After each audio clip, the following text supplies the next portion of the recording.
Factor follow-up segment tonight, ripping off the American taxpayer. As you may know, the nation now owes close to $17 trillion, a disaster.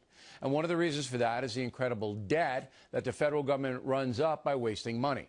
Here's a good example. There's a program called Lifeline that costs us $2.2 billion a year.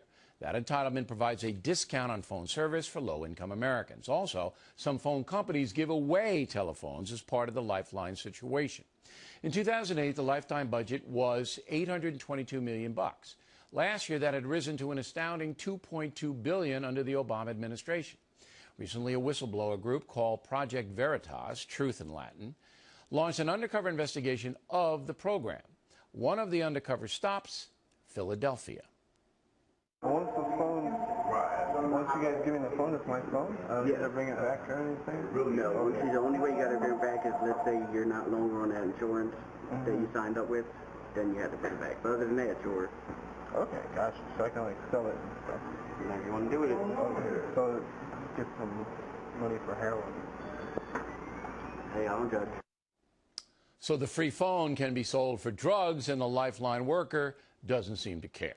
Similar thing happened in Minneapolis. I do this here, and unfortunately, our people on drugs. They get this phone, and they go get $40. If you get it for free, you should get something else for free. So you're basically doing whatever you want to do with it. That's what I'm trying to tell you. Well, I'm not on drugs, but there is a really awesome pair of shoes at the store right now. $2.2 billion, a lot of laughs. With us now, James O'Keefe, the president of Project Veritas, and the author of the new book, Breakthrough, Our Guerrilla War to Expose Fraud and Save Democracy. So first of all, it's a little confusing here. These telephones aren't given away by the government. They're given away by private phone companies that are tied in to this Lifeline program. Explain that. That's right. There's a federal program called Lifeline. They receive about $2.2 billion a year. And they get corporate subsidies. They give out corporate subsidies to companies like Terracom and this program in Philadelphia, Stand Up Wireless. And they, in turn, get the money, and they give out the phones using your dollars. It's fees on your cell phone bill through your fee surcharges on your phone bill. All right, so the government gives tax money to these phone companies, and they can do with whatever they want with the money, but they have to subsidize poor people in getting wireless communications, It's right? intended to help poor people, but we found is that it in fact hurts poor people and might even benefit wealthy individuals. These CEOs and donors that receive money from this program, people like Carlos Slim, who receive $10 per phone, each phone that's given out. So there's an incentive built in. How did Slim, who's the world's richest man, how did he benefit by this program? Well, he gets $10 per phone. Because he's one of the recipients of the money that All right, so federal money is coming into Slim's company. Right. Right. So he's getting $10, and then he institutes the Lifeline program as he sees fit. He gives discounted phone call rates and things like that. Right. All right.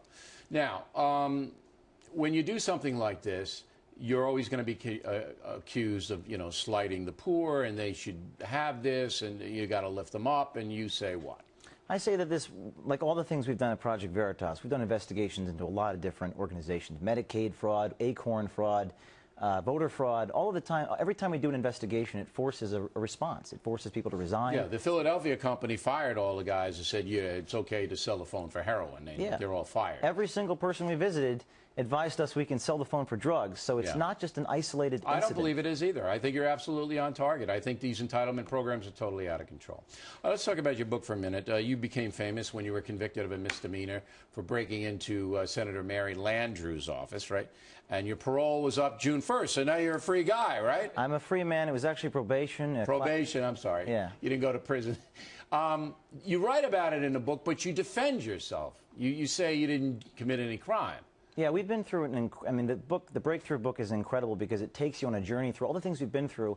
The government destroyed my evidence in Louisiana and charged me with a crime I didn't commit. But why didn't you fight it then? Why didn't you take it up to the jury? Why did you plead it out? Didn't have any money. It's hard. You have a lot of obstacles. You couldn't get a pro bono lawyer down there to help you? I got a great lawyer, but when you're dealing in the federal circuit down there, it's very challenging. And they destroyed our evidence. And that's not the only thing we dealt with. We did voter fraud investigations last year, changed the laws in a few states. There's no doubt, James, you're a target. I mean, come on. You're a target. You know, you're a high-profile guy. You're going around embarrassing the liberal entitlement programs that are coming after you. But I don't know whether I would have pled that out. If you really felt that you weren't guilty of a crime. Going back, I would have done things differently. I never would have anticipated. They would have restricted my travel for 3 years. Oh, they're going to come after you with everything they got, man. You're lucky the IRS isn't crawling all over you. We had reason to believe the DOJ was leaking my emails to members of the media. We've settled defamation lawsuits with members of the media. So the book is about my journey. It's about the price you have to pay, because it's not going to be some politician or some media figure who's probably going to save us. It's going to be normal citizens paying a price, exposing fraud, because sunlight is the best disinfectant. It's the best weapon against fraud and corruption. All right. The book is Breakthrough. James, thanks for coming in. We appreciate it.